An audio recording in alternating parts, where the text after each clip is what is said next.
It is time for the City Council Budget Work Session.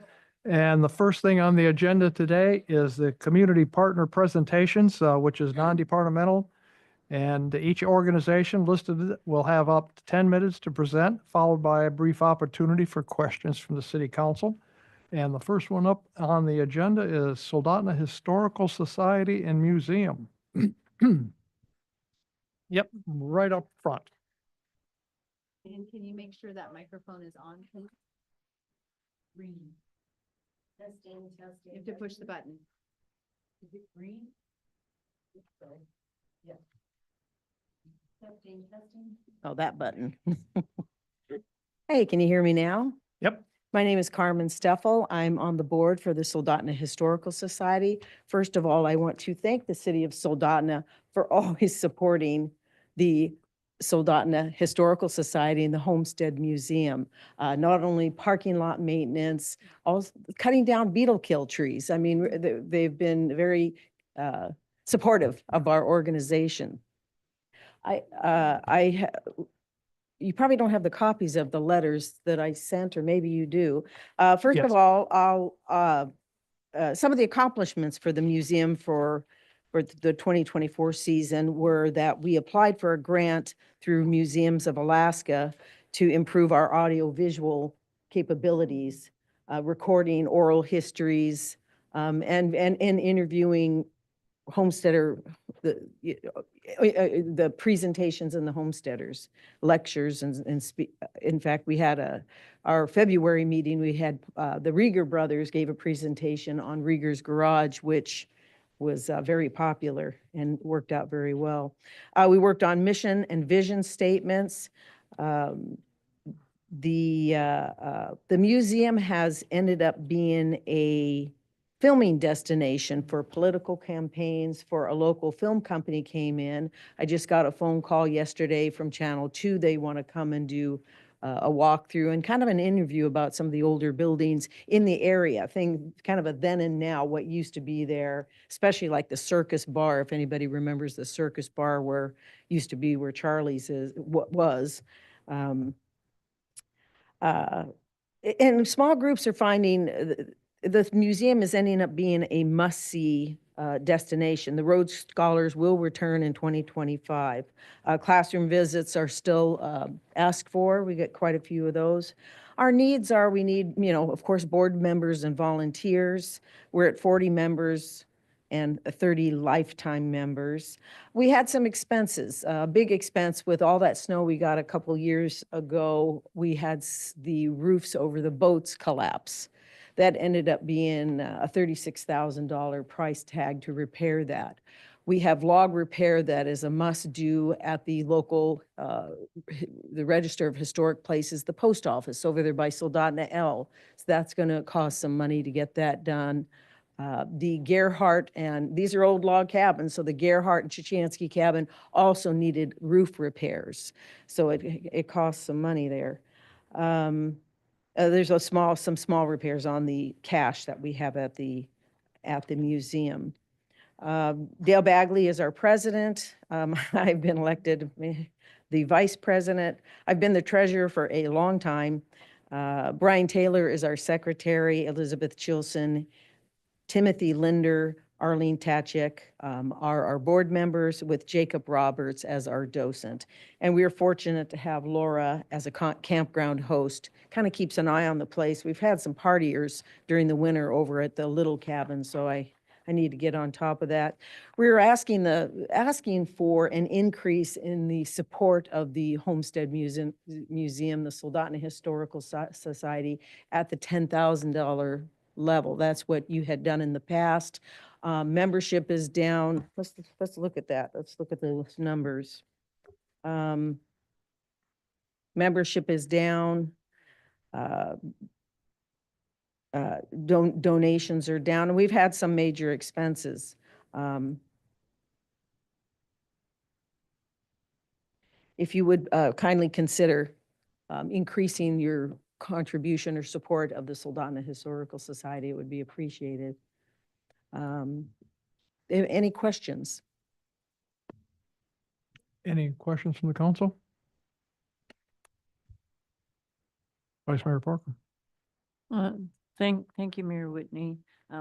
Thank you, Ms. Steffel, for the presentation. And yes, we have your letter too. Okay. What major projects do you have upcoming for the Historical Society and for So the the- reason for the increase from 5 to 10,000? Mostly because our membership is down and our donations are down. And the support that we used to see, volunteers as well. The big price tag is the post office repair right now.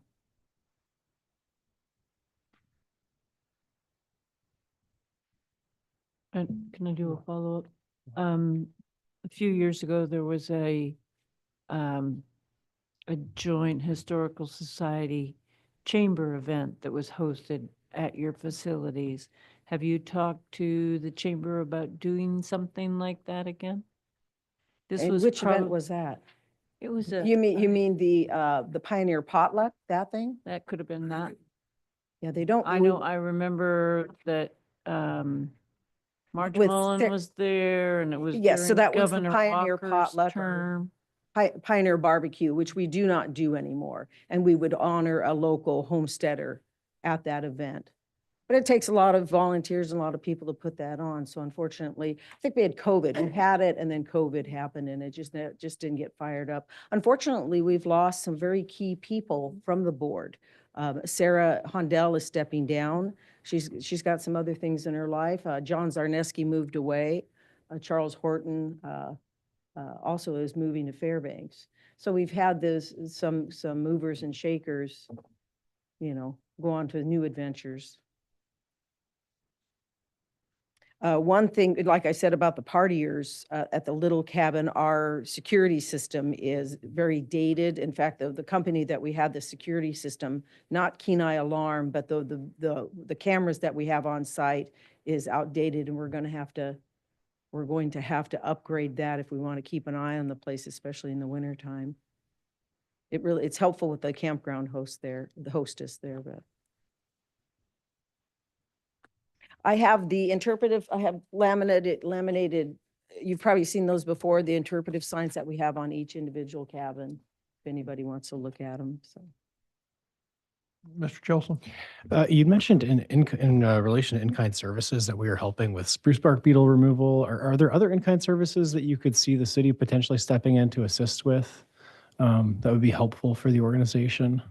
Maybe I missed it, but was snow removal one of those? Well, the museum's not open in the winter. Okay. Yeah, and that gate is usually, it's probably better that the gate's kept locked and closed, because in the springtime it keeps, what we've used to have is people come in there spinning Sure. roadies in the parking Difficulty lot. to access. is probably a good thing then. Yeah, so it's kind of not, it works. And there's enough for, like, I go in there during the winter and do things, so I can snowshoe in there.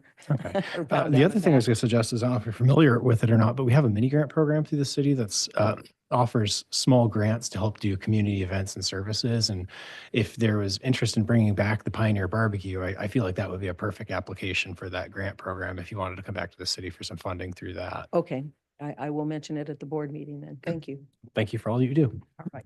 Ms. Hutchings. Yes, thank you for your presentation. It says here that you have membership dues of $1,000. How much are the dues per person? Well, you can join I think we increased them to $20 for the individual and $30 for family. So $20 for the individual, and then the family can, you can have yourself and your spouse and 5 kids at that $30 level. We've had we also have the lifetime membership, $100, then you're done, you're supporting the organization. And that's it. Thank you. Anything else from the council? Thank you very much for your presentation. Great, and thank you for your time. The museum and everything else is a valuable asset for the community. I know I've taken people there that have been visiting, and I'm thinking that they may be having a group come in August again. It's a hidden gem. And a lot of people have lived here and they're like, what are those log cabins over there? You know, and they're watching their kid play baseball. So they really are, when you start exploring it and looking into it, I think it's super cool.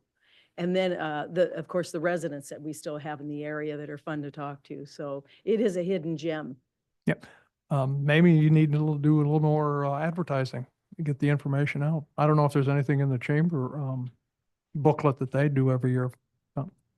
You know, Sarah Hondell was really on top of that. So yes, Okay. she has put that in there. Thank Alrighty. you. Thank you again. Next up on the agenda is Tsalteshi Trails Association.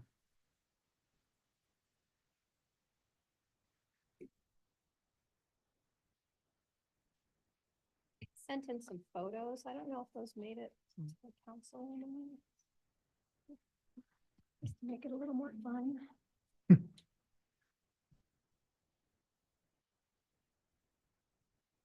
Hello, hello. Yep. My name is Jenny Nyman. I'm the administrative coordinator with Tsalteshi Trails Association, and this is Pat King. He is our board president as well as one of our groomers.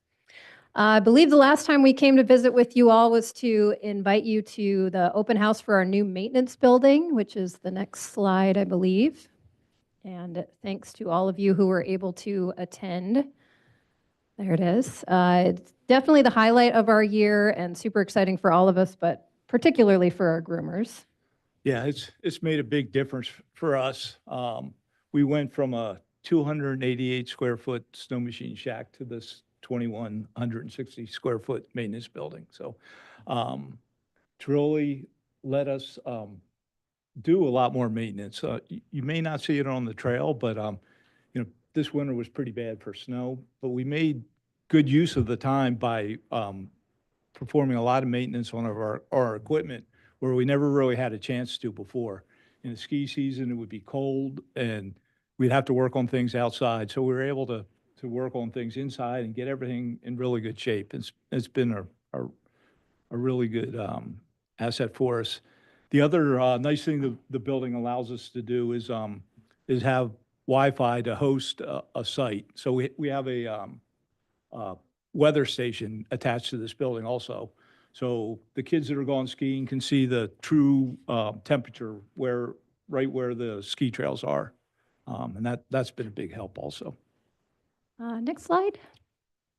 So as Pat mentioned, it was a low winter year. It was an absolute garbage winter, hot trash from like January on. I personally don't know how they did it, but our groomers managed to keep things skiable out there enough that we could finish our youth ski program, our Learn to Ski program for kids. We were able to host a borough meet, a couple of high school meets, including boroughs. We were able to keep the high school teams practicing up until they left for regionals. And the one that I truly do not understand, they kept 2 loops open until the first week in March. So the local kids who qualified for Team Alaska had somewhere to keep training until they left for junior nationals. We, on the other hand, ended up canceling our 2 big winter events because we just felt like conditions weren't going to be, safe enough to provide a fun event for more casual skiers. So unfortunately, that has financial implications for us just by the nature of what we do. Difficult weather has a hit on our budget if we're not able to realize event revenue when we've already put costs up front into planning events. And we do see a little bit of implications for that in membership as well. Some folks, the more they use the trails, the more they're reminded to renew their membership. So definitely a down year financially for us this winter. Next slide. But the upshot of it being a warm winter is the trails dried out in near record time this year. So we were able to get our single track trails with some volunteer effort open and ready to ride weeks earlier than we usually are. And so we're well on our way to getting our summer events up and going. Our Sprockets Youth Mountain Bike Program is going to happen in June. We've got our community bike events coming up in July and August. We always partner with the Kenai Watershed Forum to host the Salmon Run series. And we started a couple years ago focusing on some free, open to the community drop-in events that are non-athletic, shall we say. Next slide. We really want the trails to be welcoming to everyone, whether or not they own any Lycra or ever plan to purchase Lycra in their lifetime. So we host some just hosted community walks where we talk about ecology. We're going to do something new this year and have outdoor yoga every Thursday in June. And this was super fun. We did this last year. We partnered with the Soldotna Library and hosted a session of the summer reading program. So we had the kids out on the trail and read a book and had a snack and talked about, safety in the backcountry. And the kids had some absolutely wild thoughts on how to stay safe in bear country. So we were able to discuss all of that, which was a lot of fun. And then coming up this fall, we've got our annual spooktacular trick-or-treat event for kids. And, hopefully it will be skiing again in November with a good snow dump like we had last year, and maybe it'll last a little longer. So we're able to do our winter activities again. In 2024, we installed trail counters at our various trailheads. That'd be the next slide. Sure. So we had kind of an idea how many people we had out there, but the trail counters have really helped us show where the most usage is and how many people are out there. This one, this shows us the Skyview trailhead, and you can see the big spikes when we have events. The Ted McKinney Invite, the biggest cross-country running race in the state, where over 600 kids run through our trails in one day. You can also see the Spooktacular, which is great for kids for trick-or-treating. It's during the day, you just walk on the trails. That's really nice. And the other spikes are either high school races or high school practice, which we have a lot of. Next slide. And this one, you can do a lot of stuff with the data that we get from these trail counters. This is kind of interesting by the time of day of usage. We have about 5 kilometers of lit trails, so they get some usage at night. But the rest of it is mainly during the day. And you can see 4 o'clock is the most crowded time. If you don't like crowds, don't come to the trails at 4 o'clock. That's mainly when the high schools are practicing and people are getting off work and getting out to use the trails. So And pretty interesting things we found. next slide. There we go. And this kind of adds up our 3 counters to our 3 main accesses to the trails, and which surprised all of us. We have about 32,500 users per year on the trails. And it's been really fun to be able to see those trends and, like Pat is saying, year-round usage. So it's not just the skiers and the bikers. It's the walkers, it's the berry pickers, and next slide. It's a wedding. So this is actually one of your employees here at the city, Jen, just, I believe, recently transferred from planning to Parks and Rec, but she and her now husband, Tommy, got married at Tsalteshi earlier this month. And I can't think of a better example of, demonstrating a love for those trails than wanting to get married out there. So we were very excited to help facilitate that for them earlier this May. Coming up in the future for Tsalteshi, we've got some pretty big capital expenditures on the docket. Our grooming fleet is not young, shall we say. We were able to replace a machine last year, but the next youngest of our fleet is a 2016, and the 2 rhinos that we use to pull our mowers are both 2005. So we are planning in this year's budget to replace another snow machine, which we knew were putting us into a deficit budget, and having a low winter revenue has exacerbated that, unfortunately. And we do still have some other capital projects. There's a couple things with the maintenance building we want to finish up. We want to install fuel storage tanks and just put some aprons around the door. And then our old snow machine shed, we're going to renovate that and make it available to the schools and communities and our event organizers to better organize and hold all of our race paraphernalia, flagging and whatnot. And then, planning for the future, our more fun projects that we would still like to happen are installing a year-round outhouse at our Slycock multi-use trails. That gets heavy usage in the winter because that's one of the few places you can go walk and bring your dogs. And We would also still like to put in a youth bike skills park to augment our Sprockets program. And this summer, we are partnering with the Soldotna Rotary Club to fix up our getting a little decrepit disc golf course. So we're excited to be able to knock that one out. So I know we say this every time we're here, but truly the support from the city of Soldotna has such a huge stabilizing effect on Tsalteshi's budget, just because we are, suffering the slings and arrows of the weather some years. So it's difficult for us to be able to budget, with a ton of accuracy what our revenue is going to do. So having that cornerstone of the non-departmental grant that is not going to be affected by the weather, it really allows us to handle years like this where event revenue might be low and still be able to plan with certainty to the future when we do need to make a large expenditure. So thank you all for your support in the past, and thank you for the opportunity to be here and for your support in helping us maintain the trails for our entire community, which this year included a crew of caribou that decided to move in and hang out all winter long. Any questions from the council? Mr. Chilson? Thank you for, again, all that you do in our community. Tsalteshi is just an incredible asset, not only to the city of Soldotna, but the entire region, I would say. It's noted in the events that you have, drawing all people from all over to the trails. On that note, though, I would ask, have there been any efforts to solicit funding from the borough or maybe city of Kenai? Because this is not just a city of Soldotna area. This area of trails serves the entire peninsula area, so. So City of Soldotna, the board did approach a handful of years ago. Now, it was probably before your current The term. city of Kenai. Or I'm so sorry, City of Kenai. We did approach, and there wasn't interest in that at the time. We could certainly have that conversation again, especially in the last couple of years. There have been several ski meets that were supposed to be held in Kenai that we end up hosting. We do that for Seward as well. Often when conditions aren't good enough, other places, the events end up at Tsalteshi.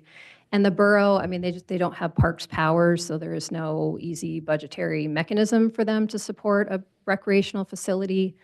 There has been some in-kind support from the borough in the past. What's the community grant? What was Oh, it called? we do, since we're outside of city limits, we do participate in the community revenue sharing program, which we're in the K Beach district, which I think is home to about like 90% of the nonprofits in the peninsula, it feels like. So as we welcome more and more nonprofits to the area, that piece of pie is split narrower and narrower. I think that ended up being right around $3,000 for us this year, where that used to be around 5 or 6 every year. So Got it.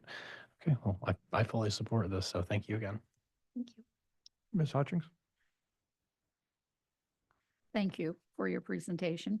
So I'm looking at your donations on here, and it says you had 20,000 last year. Could you tell me where those came from? Last year was a little higher donations, specifically regarding our maintenance building. And this doesn't capture the budget for building, for that building. Much of it was grant funded, but there was still quite a bit of local support as well for folks, because a lot of those funds required a local match. So donations, tend to vary a bit, and the Hillcorp program, when that came around, we saw a pretty large bump in donations, especially regarding our youth programming. So it kind of depends on, what users we've captured at that time and what programs they're interested in, if they have kids that use our program. So it does tend to vary a bit, Okay. but we tend to get around anywhere between like 10 and 20,000 in So- donations. I remember hearing you do a presentation for 100 Women Who Care. Mhm. And so did you get money out of that one? We did. So the 100 Women Who Care program, we specifically used those donations for signage, which does not sound exciting, but if anyone has ever been at Tsalteshi and you are ready to be done and you don't know which way is back to the car, that is a huge upgrade to have. I mean, we have any trail junction, there is a sign, not only a map with a location you are here, but also a shortest way to parking lots in a different color. So if nothing else and you're tired and you want to be done, you just follow the yellow signs. So that's what we used the So what is 100 it? women. You get about 8,000 from that one, maybe? Yes, and reflective, weatherproof signage is not cheap. So No, it that, isn't. that didn't even cover all the signage costs, but we were thrilled to get that done. And I know I have seen you on the Kenai Peninsula Foundation a couple of times. Did you get anything this year or did you apply or not? We did not apply this year, but the trail counters that we mentioned was from a grant through the Kenai Okay. Peninsula Foundation. And have you ever tried applying for the Anchorage Community Foundation? Because they have a camp program. If you're Oh. on the road system, they have a $20,000 grant that you can apply for. If you're not on the road system, it's $45,000, and they're really big about kid participation. So this is something you might want to look into. I will definitely do that. I wouldn't have thought Anchorage Community Foundation we would be eligible for, but that the is whole a state. great tip. Thank you. Yeah. It's the Alaska Community Foundation, and it handles the whole state. Okay. Okay, thank you. Any other council questions, comments? Vice Mayor Parker. Thank you, Mayor Whitney, and thank you for the presentation. So you mentioned the counters. You have one at Skyview. Do you have one over off of K Beach also? Yes, we have one at K Beach and one at Slycock and one at Skyview. Okay. The K Beach and Slycock are, I feel really good about those numbers. It's kind of just one way in and one way out, so we count everybody.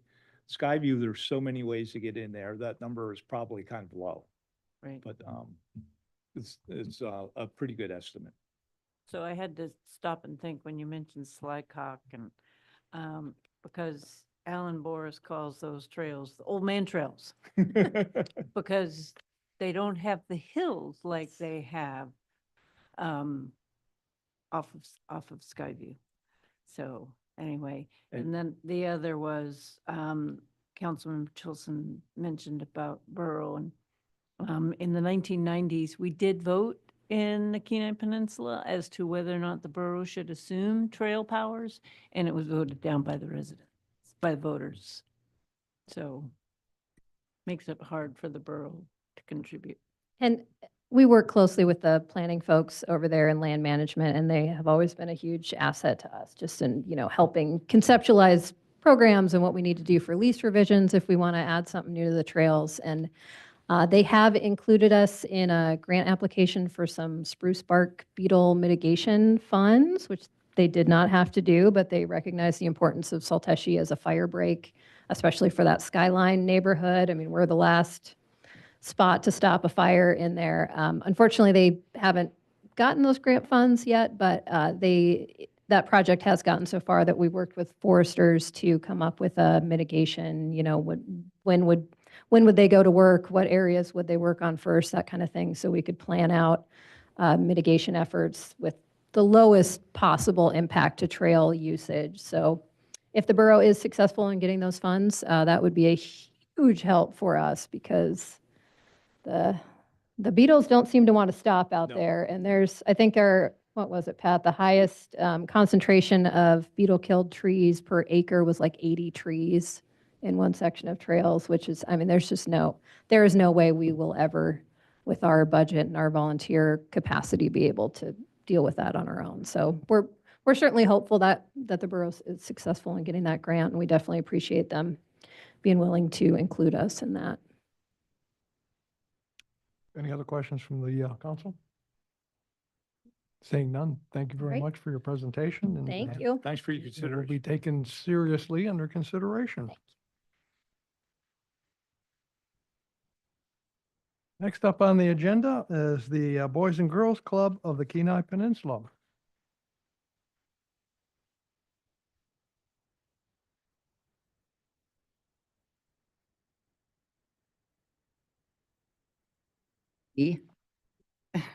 So thank you for your continued and all the support you've given our organization through the years in letting us tell our story today.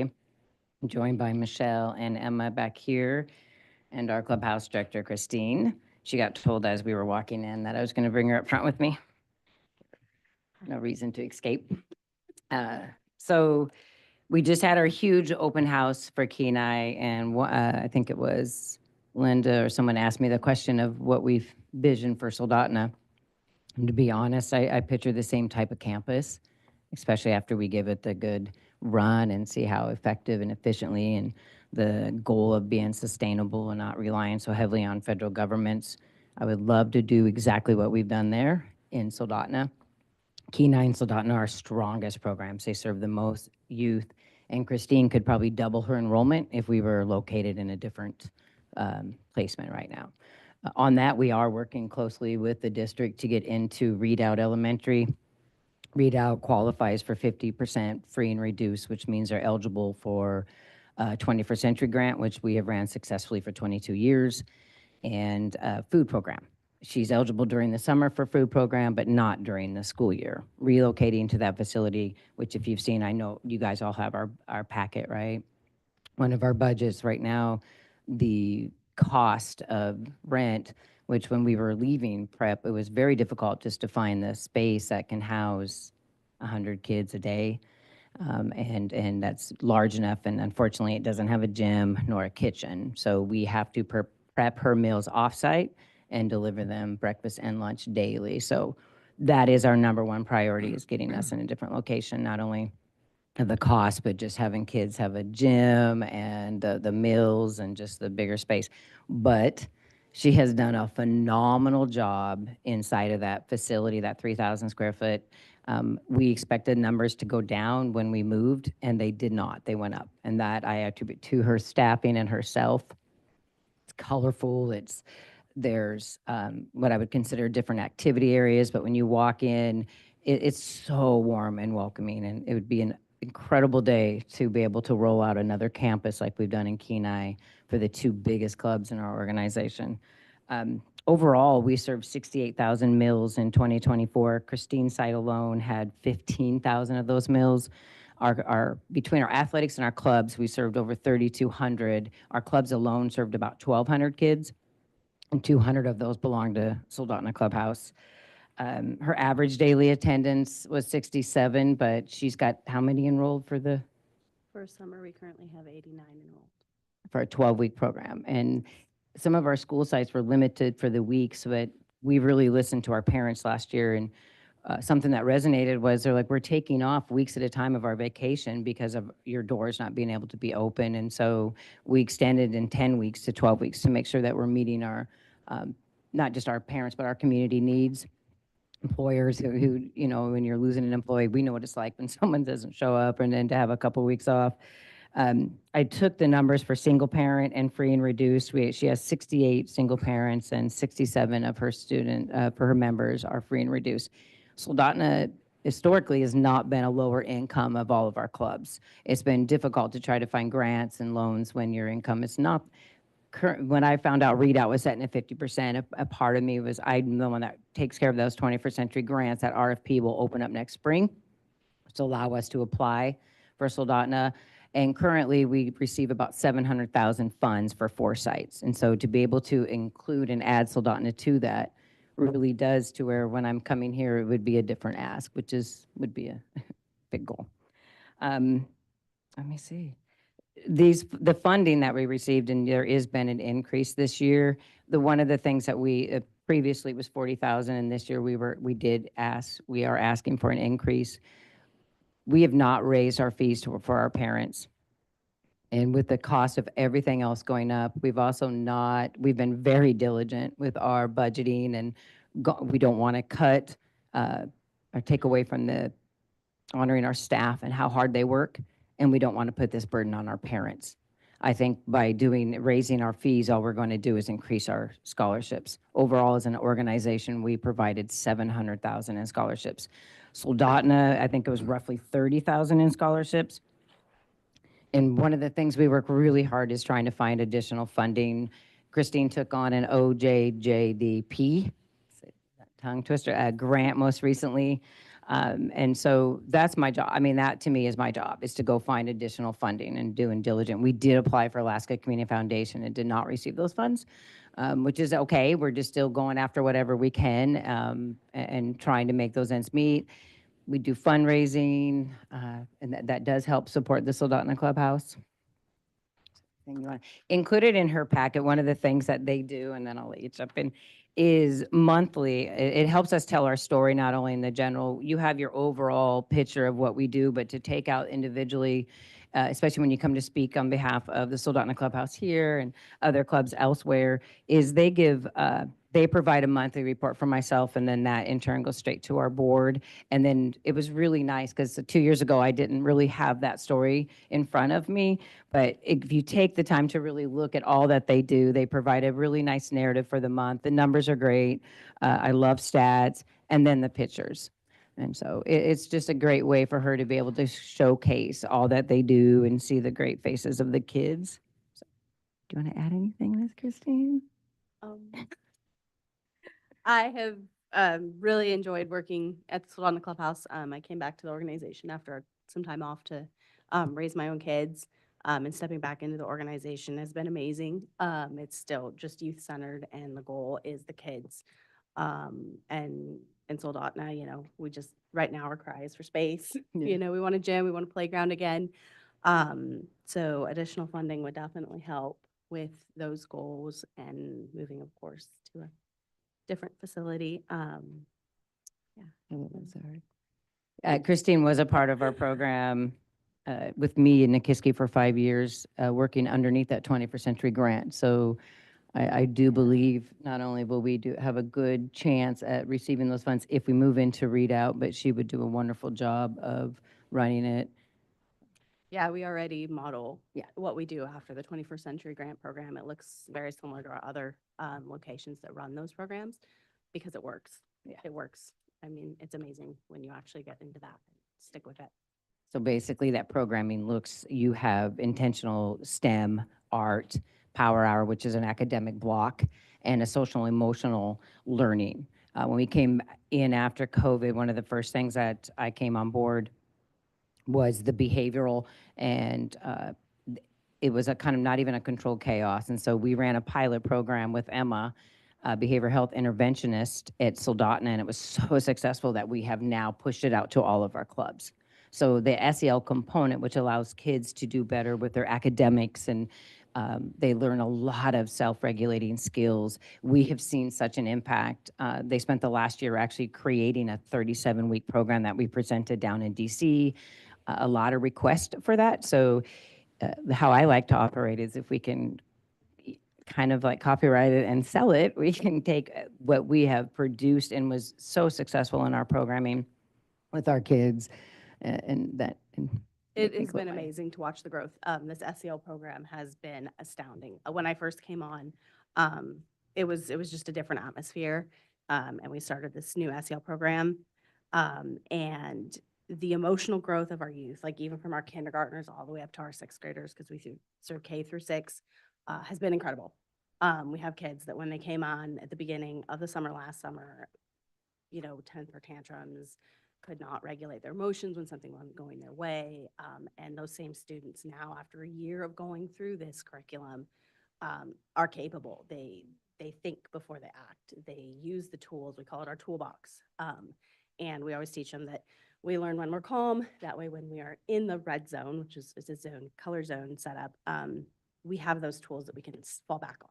So it should help when we're starting them this young. As they grow up and get older and come through our clubs, it will help with behavior management and those incident reports and all of that.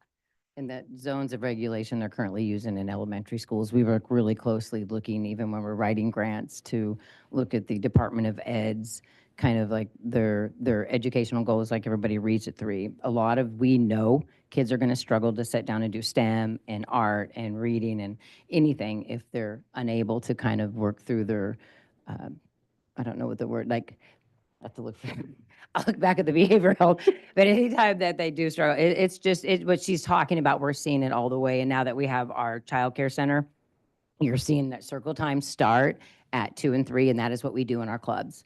And so for me, I've always had that soapbox that we are not a childcare center. Our intention is to really teach them through the elementary, and just on a different note, our teens are currently learning, workforce life skills. It's just so valuable what we provide. And if we can start earlier, which we are now at 8 weeks, and to be able to push this through at our childcare center and into our elementary and right into our teen centers, and doing intentional programming, take a great pride in, we're not a childcare center.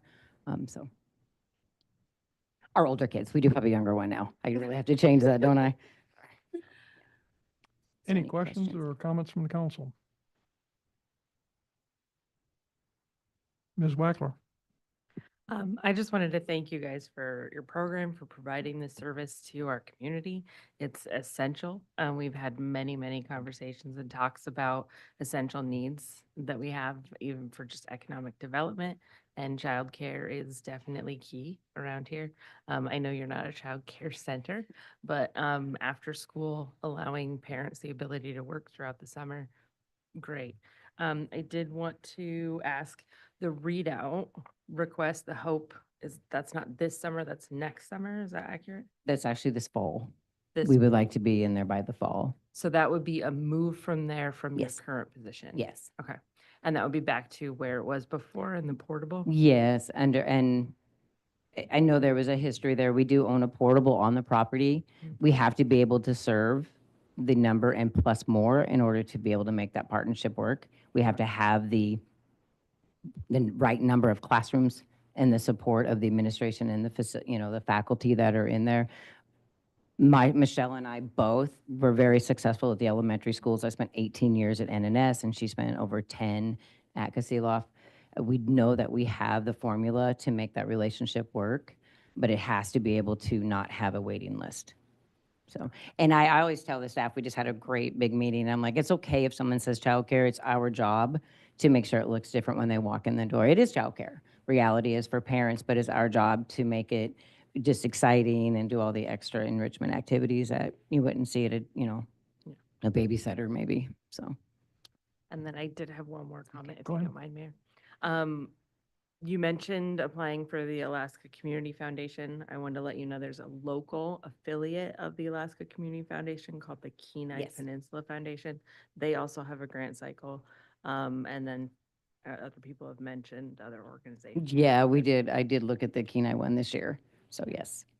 Okay. Thank you. Anything else from the council? Mr. Chilson?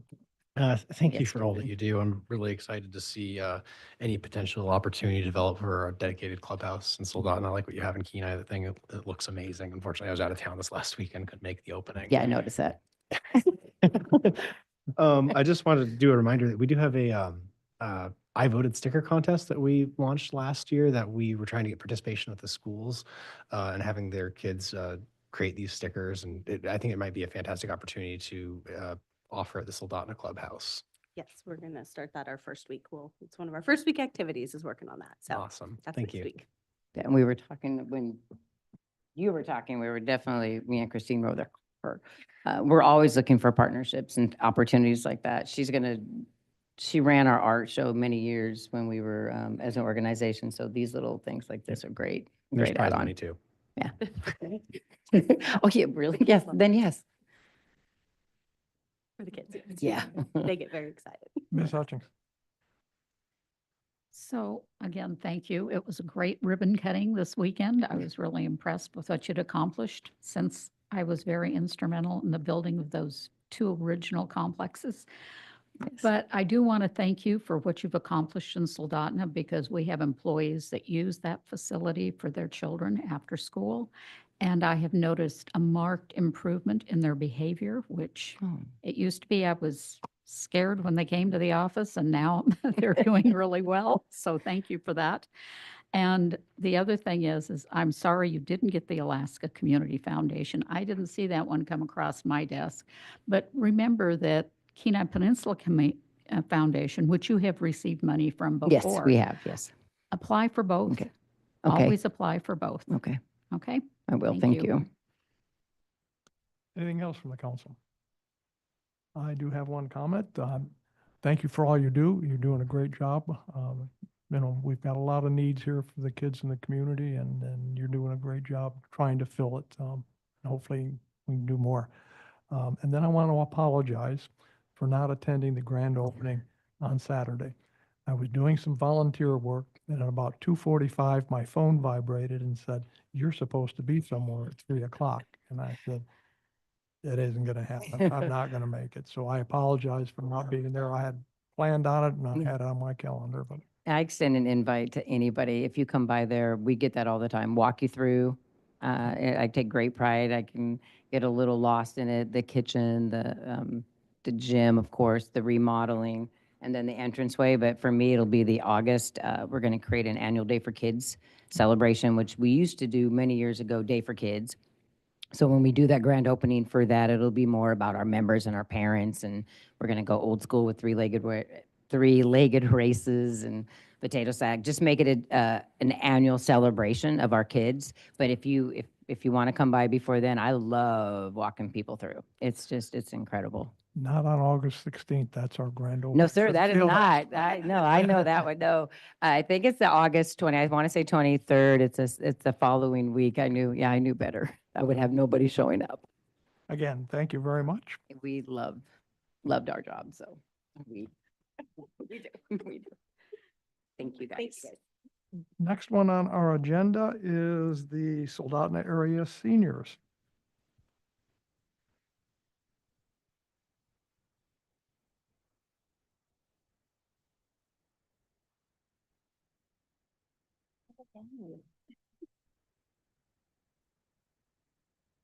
The presentation today will be a little bit shorter because we were just recently at a city council meeting and we did present a slideshow and we covered a lot of topics then.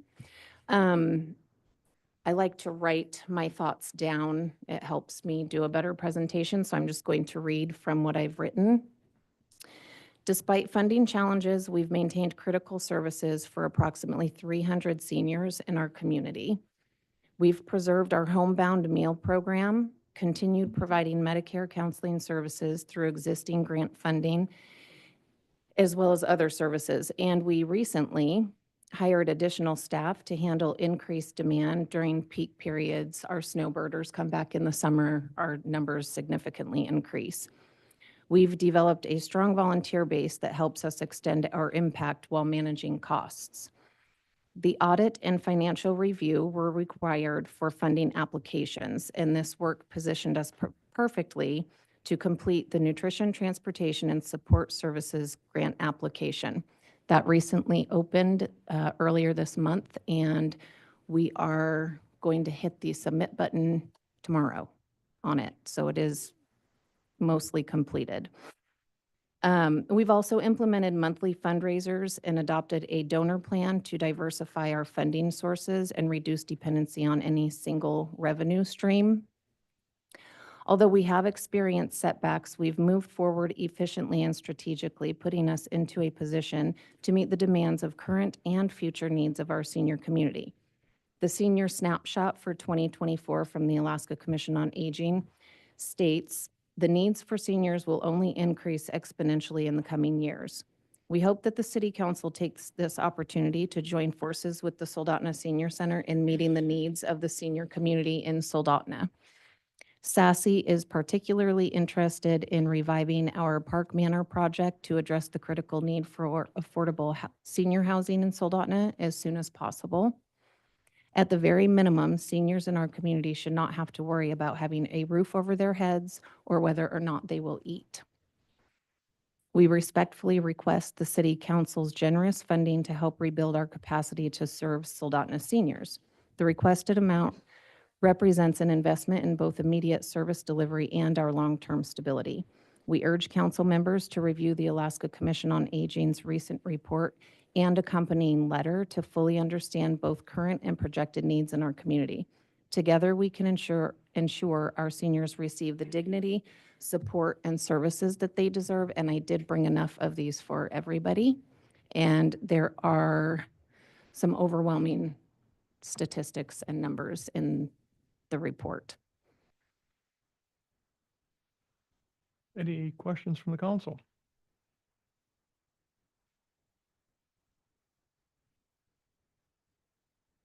Okay, thank you very much You're welcome. for your presentation. Okay.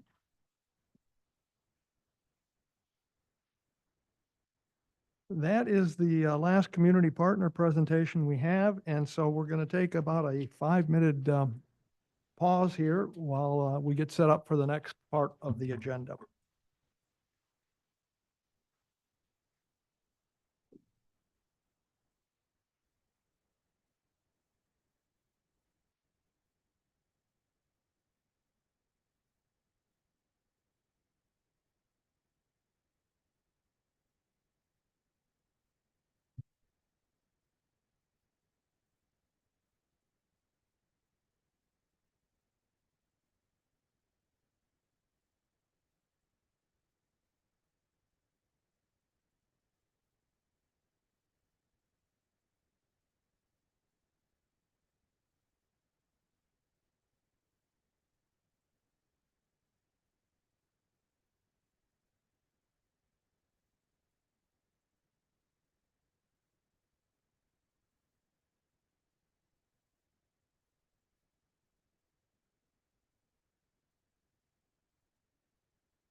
That was very sweet.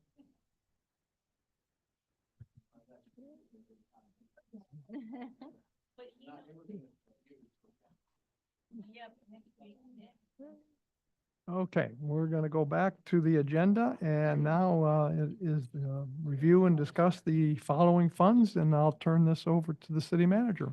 Great, thank you, Mr. Mayor and council. Similar to yesterday, Melanie's going to go through the notes of the changes, throughout the remaining funds. And then if there are any questions, especially technical questions about operations or purchases, our department directors are here for that. We're going to start off with the utility fund on page 67. You pull that microphone. You're welcome. On page 67, we'll start off with the utility fund. I will mention that we've included in this budget a water rate increase of 5% and a sewer rate increase of 6%. This is the third year of the 5-year plan that was approved by the city council in 2023. I'm sorry to interrupt you, Melanie. A thought just came to mind about that. As we spoke about yesterday with the fee schedule that you will see in the future. One thing that we did do is put those rates in the fee schedule. So you'll see them there as well. And also noting that you've previously approved the rates. We've just moved them into the other document. So if you want to flip to page 72. Before you leave there, Oh, I sure. just had one quick question on Sure. page 68. Health insurance, that's a significant drop from one year to the next. Was there some reason for that, or just we shifting into different funds? It's likely because of employee elections. So maybe we had somebody that had family coverage before that's changed, and maybe they're not covered under the city's plan anymore. Maybe they've opted to go under their spouse's plan. When we have vacancies in a department, which we may have had last year, I don't remember, we always budget for family coverage, and then the person coming in may not choose family coverage. So the difference between last year's budget and this year's budget could be significantly different. So it's gonna vary depending on the department and then the employees in the department. Okay, like I said, it's almost yeah. $70,000. Yeah. That's a pretty big drop. Okay, Okay. So moving on to page 72, travel and training increased some, just placing a greater emphasis on professional development. Materials and supplies, we eliminated a non-recurring charge from last year. We purchased some spare PLCs, so that's not included in this year. Included in this year is the replacement of a a hydrant, and about $6,000 for a hydrant. And that's offset by a decrease in Aquamag, which is one of the chemicals they use there, to reflect anticipated need. In contracted services, we've increased that by about $20,000 for the installation of that hydrant. Support and maintenance contracts. This reflects an increase in Esri software, which we currently use, and we had to purchase an additional SCADA system license. We also added the cloud permit, which is the permitting software we talked about yesterday, that's split between the planning department and public works, and then the utility departments. That's pretty much the only changes in the water department. any questions? One question on this end. Go ahead, Mr. Kelso. So question about the fire hydrants. I inquired about this a couple of years ago because quite a few of the hydrants at the city, they look pretty decrepit. They're like paint peeling. They just pretty ugly looking shape. And I was told at that point in time that there was a process that the utility department had for pulling those hydrants out, and I was fully sandblasting them, but essentially like stripping them down, retooling the parts or replacing them as needed, and getting them painted and basically refurbishing them in-house.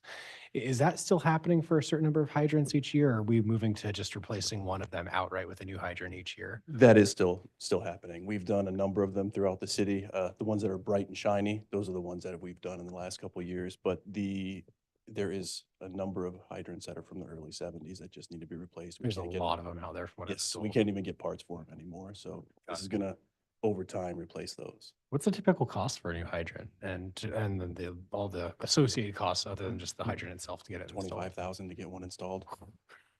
Just one. Wow. Right. Okay. It could get more expensive than that too if it's real close to DOT highway or right of way, things like that. Well, So I appreciate your department, and the ability that you have to refurbish ones that we have. I'll try. So thank you. Yeah, we've got about 25 or 26,000 budgeted in this year, and I think your plan is to replace one a year. Is that Actually, I'm thinking it was inside the city limits, a fire hydrant that was painted a lime green. I mean, you could see that thing from probably half a mile away. It was so bright. okay? If you want to flip to page 76, we'll talk about sewer. Again, travel and training increase for greater emphasis on professional development. Contracted services, this includes repairs to the K Beach lift station. This is about $35,000, and it was included in the FY24 budget, but they were unable to perform the installation of that at the time. So we're rebudgeting it in this year, in 2026. It also includes lift station monitoring, which has been done every year, but has inadvertently been left out of previous budgets. These increases were offset slightly by the elimination of power filter unit installation that was included in the prior year. Support and maintenance increased for the same reasons that we talked about before, the increase in Esri and also the cloud permit, which is the permitting software. That's really the only changes in the sewer department. You want to flip to page 80, the wastewater treatment plants. Again, travel and training increase for greater emphasis on professional development. Materials and supplies, we decreased because some of the chemicals there, specifically the flocculant and soda ash, the cost is coming in less, so this is to reflect anticipated need. Support or small tools, we increased for the replacement of an autoclave. Not sure what that is, but I'm sure Rob could explain if you have questions about that. Support and maintenance, same as the other departments, the Esri software and the additional SCADA system license. And then one thing to note in the wastewater treatment plants department is that there's interest and principal payments in here. It's the debt service on the wastewater treatment plant improvements that were done. That was a 10-year loan through DEC that's scheduled to be paid off in 2028. It does not include the most recent loan we've gotten through DEC, and that's the loan for the biosolid dewatering project. We've applied for the loan, been awarded the loan, and we've now applied for an amendment to the loan. We're still waiting to hear back from that. And payments on that are not going to be until a year after the project is complete. So currently we don't know what the final costs are going to be, and we're not sure what year to put it in. So nothing's included in either of these budgets. At the point when we know what the cost is and what the final debt service payment will be, we will come back to the council, or it will be included in the mid-biennium. Are those funds still being held by DEC, or do we actually have them?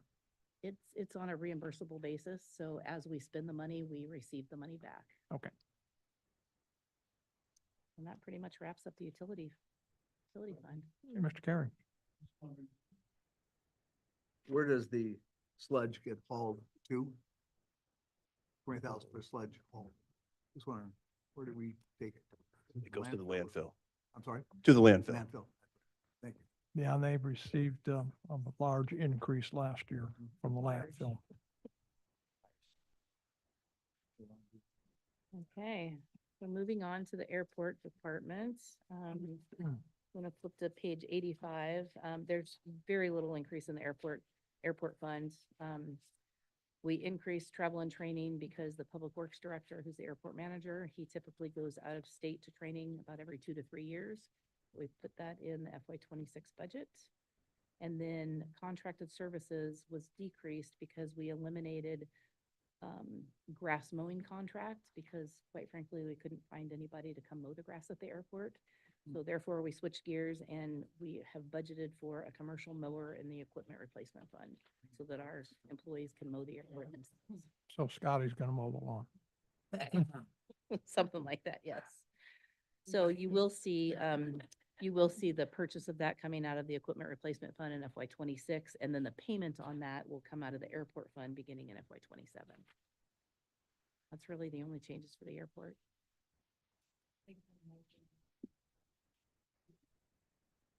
Yeah. Mr. Carey. Just wondering, do we have a waiting list for services at the airport? No one wants, oh, interesting. All needs are met. I like that. We do not have a waiting list. We have available lease lots, and we have available tie-down spaces. So we were fortunate to get some apron expansion grants right before the FAA discontinued the AIP program for apron space.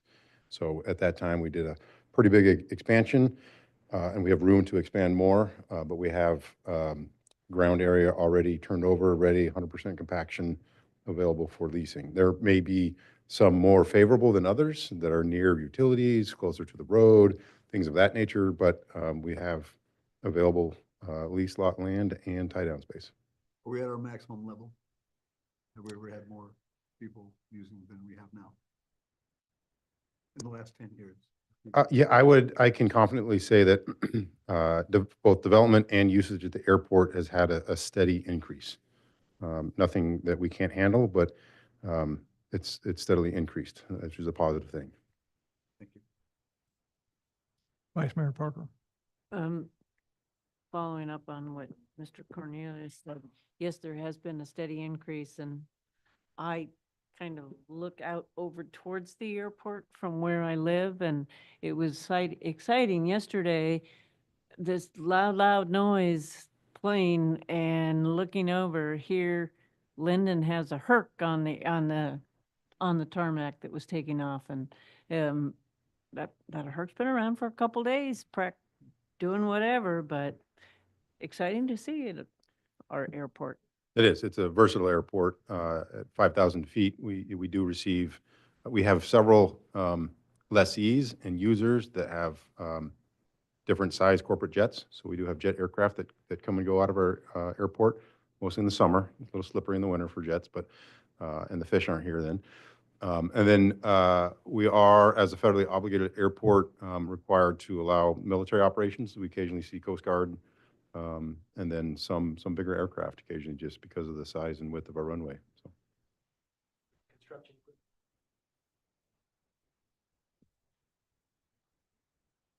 Ms. Hutchings. So this one would be probably for Kyle. Are we having the forestry? Are they going to be moving out there, or has that been consummated? The 2 leases have been executed with the State of Alaska Division of Forestry for 2 very large lease lots, which is reflected in the percentage increase in lease revenue. They did submit to the Airport Commission development plan as on their application as they're required to, and it does indicate a build out. We don't have any indication of when they might do that. Again, it's a ground lease, so it doesn't matter which vertical improvements they do. The cost per square foot to the city is the same, but they do intend to. They intended to do significant development, potentially moving some of their programs and assets to the Soldotna Airport. So, and the Airport Commission was supportive. Thank you. Anything else? Okay.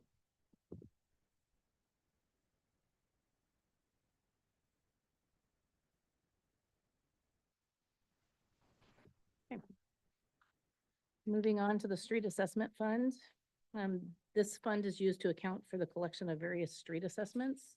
And I'm happy to report that this month, our very last street assessment paid off. So we have no more street assessments right now. So there's very little activity in this fund. The only thing that's in this fund that's included in the budget is some interest earnings on the balance of the fund. And this balance is right now at about 413,000, and that's restricted for use on future street improvements. Any questions? Okay. Moving on to the equipment replacement fund. This fund is used to purchase equipment, mainly like our rolling stock, our big machinery, our vehicles like patrol cars, things of that nature. And they're purchased out of the equipment replacement fund, and then they're paid back to the fund from the funds using are the departments using the equipment. And that's paid back over the useful life of the equipment. So currently, included in this budget is the authorization to purchase a replacement patrol vehicle in FY '26 and a dual-purpose animal control prisoner transport seat. That's going to be a seat for the patrol car that Trish Gordon's going to be using so that she can transport prisoners and animals. This budget also authorizes the replacement of a loader in the street department and a replacement truck sander for one of the trucks. A replacement plow truck that's going to be split between the ice arena and the field house. The purchase of an aerator attachment for the Vintrac machine in the parks. And then the purchase of the commercial mower that we talked about for the airport department. You're wondering what page we're on? No. Oh, okay, sorry. In FY '27, this budget authorizes the replacement of a patrol vehicle. Pretty much the extent of the equipment replacement fund. Any questions? It's going to make a go ahead. Vice Mayor Parker. So the animal control prisoner transport vehicle, this would be something after they've finished processing them, whether it's at Soldotna Police Department or over at the troopers, that vehicle's there to help transport the prisoner out to Wildwood, or? I believe this would be to retrofit an already existing. Okay, this is to retrofit an already existing patrol car. It's just the back seat to have a separated back seat to where a prisoner can be on one side and an animal could be on another, so that they could pick up one or the other. Oh, so then, well, on my way to Kenai to drop off an animal, then I can continue on out to Wildwood. We're Do a little creating trip. efficiencies where we can. Does that answer your question? If not, Scotty can answer more. I don't want to be in that vehicle. We're creating efficiencies where we can. I did want to make a comment about the equipment replacement fund. Not all municipalities have this fund, and it is really of great value, and I'm really thankful that Soldotna does. A lot of municipalities really struggle replacing equipment, so I love the foresight of this fund, and it is very helpful to us. Otherwise, I'm not quite sure how we would replace our vehicles. Any other questions from the council? Okay. Ms. moving on Wackler? to- Not really a question for the current budget, but a curiosity. What do we do with outdated vehicles? we repurpose them within the city where we can. So our campgrounds and our park department ends up with a lot of them. I think included in this budget is the first new piece of equipment that the Parks and Rec departments have ever had. Usually they get the hand-me-downs from all the other departments. So that's going to be the plow truck for the ice arena and the field house. But so generally they get repurposed somewhere else in the city. And if we can't use them anymore, then they go to auction. And then the funds that we earn from the auction proceeds, they go back into this fund. Thank you. I know many years ago, we had a drug seizure truck. And I think that drove around this town for a very, very long time. We still have one. Yeah. Yep. Mayor Whitney. Go ahead. So since we're talking about equipment, we got a new Zamboni at the ice arena. And it was my understanding we now have 3 and we were gonna maybe downsize. Have we decided what we're gonna do? So the current plan is to, we wanted to make sure the electric Zamboni, which ran flawlessly, the emissions in the building were amazing. It's been a great Zam. So we're going to keep it just to make sure everything's going good, because the other 2 got a lot of hours on them. We're going to put some money in this summer, and then we'll end up probably auctioning the one. One thing we did use the old one for is ice out. Ice out's really rough. You're doing laps and you get into chunky, and we didn't really want to run through our new Zamboni. If we make, $100, $5,000, maybe it's worth keeping a while and doing a couple ice outs with it, and then preserving our new Zamboni, which we, had some pretty good money into. So that's our current plan. And then when we get to the point where we sell one of the three, that money goes back into the equipment replacement fund, right? Correct. I know at one time, probably within the last year, that I believe it was the North Slope Borough was looking for one. Correct. And we had ours ordered, but we didn't have it here yet. Yeah. So, yeah. So they And may that's an still- option for you guys and us. If somebody, a municipality with no funds, we could donate it to a municipality as well. Yeah, they may still need one, so. Moving right along. So at some point, we will probably need to rethink, kind of think about what we want to do in this fund. This fund was started many years ago before my time here with, I believe, an upfront funding coming from the general fund. And since it started, as we sell equipment, the money goes back into here, but it costs more to purchase new equipment than we're getting for the old equipment, and we have never charged interest to the other departments. So the balance in this fund is going down. So eventually we'll need to think about how to replenish the fund so that we can continue buying equipment out of it. So that will be coming at some point Go in ahead, the Mr. future. Wilson.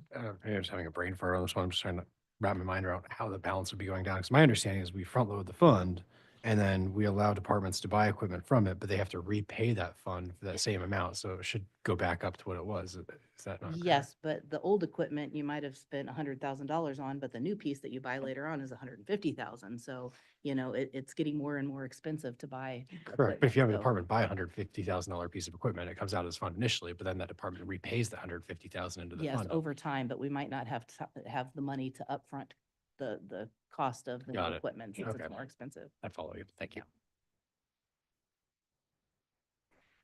Okay, moving on to the Tourism Enhancement Fund. We kind of talked about. graduate, so thank you all. Thank you. Have fun. We kind of talked through the Tourism Enhancement Fund yesterday. The only thing in this fund right now is the revenue. We budgeted for $180,000 of lodging taxes and then a small amount of interest. The expenditure budget is going to come with the mid-biennium, and that's going to be based on the June 30th, 2025 balance of the fund. And that will come before the council at that time. Will we be charging that fund the collection costs that your staff would have on it? We have not budgeted for any kind of time or anything spent collecting. We honestly haven't even charged this fund for the software that we're using to track it. So, well, Mr. Mayor, I don't anticipate that because it is by code what the fund is used for. So, and the code does not state that. So I don't anticipate that. It is a pretty restricted fund. and it's not a lot that we're spending on it, so. If it grows and it becomes necessary, we'll bring that back to you and have that discussion. Okay. Moving on to the last fund, which is the debt service fund. This is the fund that we use to pay our general obligation bond payments out of. And included in the current budget is the bond payment for the library expansion bond, which is scheduled to be paid off in 2030. And the first tranche of the field house bonds, which are scheduled to be paid off in 2053. This does not include the second tranche of bonds because we don't know the final cost of construction yet. We don't know the final debt service amount yet. So when that is complete and we know what the debt service amounts are, we will be coming back to council with a different piece of legislation to appropriate those funds. So that is not included in here. The last estimate we had on that was about $325,000 for that second tranche of bonds. That pretty much wraps up the budget. If there's no questions, I did have one thing I wanted to kind of talk through. Yesterday, we talked a lot about lapsing funds and conservative budgeting, and Mr. Chilson brought up the concern over the amount of the deficit. And to kind of put it in perspective a little bit, I did kind of throw some numbers together. And for example, in FY24, the revenue budget, we actually came in 4% over what we had budgeted. And the expenditure budget, we actually lapsed 9% of the budget, where in the budget document, we budget for a 5% lapse. So what that means at the end of the year for FY24 is well, the original budget for FY '24 showed a deficit of about $800,000. And then we came to the council throughout the year with some supplemental appropriations, which brought the deficit to about 1.1 million. But at the end of the year, we actually were $635,000 of a surplus.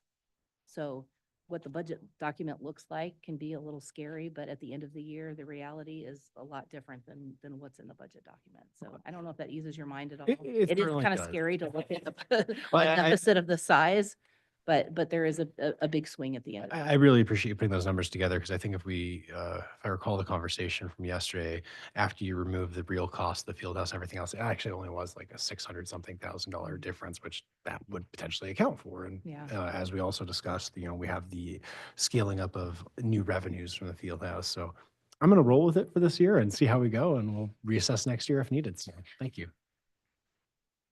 That's all I have. Anything else the council would like to bring up regarding the budget? The areas to go back over or anything? Mr. Nelson? Nothing to go back over, just a couple comments that I think it certainly is, despite showing a deficit, I mean, there's a lot of new exciting things happening. I'm looking forward to seeing what the Tourism Enhancement Fund, I do want to share.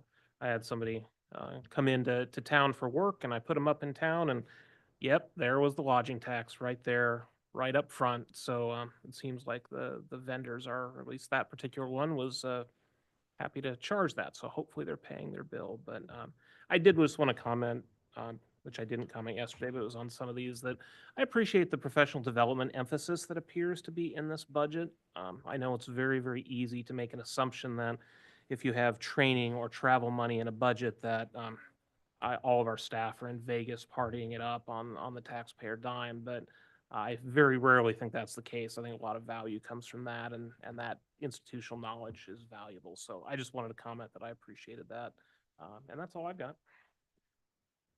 To add a little bit to that, it seems like the training session, the training areas, when there's questions on the budget, that's usually one of the first places that get cut when it shouldn't necessarily be, because there's a lot of things changing in our world every day, and then we have to keep the employees up to date on what's going on, especially with the new AI and all that stuff that's coming down the road. Anything else from the council? Ms. Wackler? Yeah, I wanted to bring up, I know we had the community partner presentations today, but we did all receive an email from the Soldotna Little League. So I just wanted to mention and make sure everybody got that email for that ask for them. I know last year we had supported them heavily and then asked them to come back in future years because we had not funded them in their project. That would be something, if someone on the council wants to make an adjustment to the budget that's been presented, that's one of the amendments that needs to be forwarded on to Melanie and the city manager, so that Just wanted it to can, mention it. yeah, so it can get added in there. The other one that's also on that list is carts that asked for some funding also, and I know we've received quite a bit of communications from them regarding that. So if anyone on the council wants to look at that and consider it, that needs to be done quickly. Mr. Mayor, I just add that I do intend to bring forward an amendment specific to carts funding at our public hearing for that. Okay, well, there's some other ones in there, so everyone be thinking, putting on their thinking caps and see what we want to do. Anything else from anyone?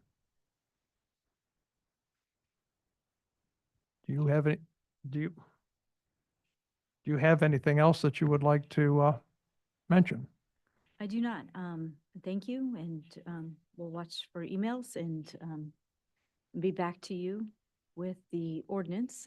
The budget ordinance will be in your packet on the 28th with the public hearing, as you know, on June 11th, and any emails that we receive requesting amendments we will work on for that meeting. I missed the first part of that. My phone was ringing in my ear. I think my first part was thank you. So that's. Well, if there's